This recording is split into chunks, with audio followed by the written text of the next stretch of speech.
आशा करती हूँ ठीक होंगे और हम लोग भी ठीक हैं। तो गाइस, नवरात्रियाँ चल रही हैं, सभी को नवरात्रि की शुभकामनाएं।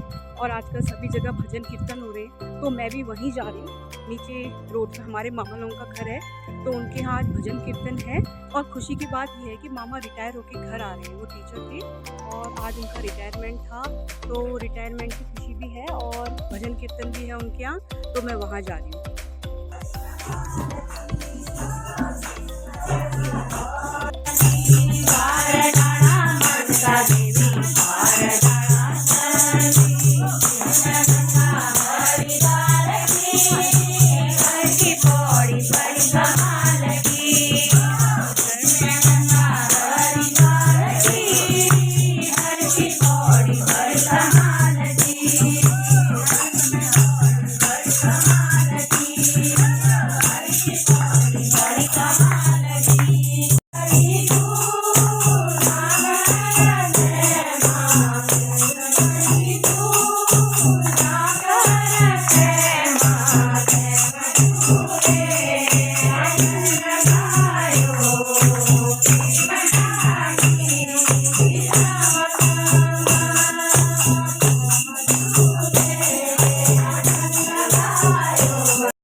चाबी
तो गाइस आज के लिए इतना ही। हम ईश्वर से यही कामना करेंगे कि मामा की लंबी आयु हो, वह स्वस्थ रहे और निरोगी रहे।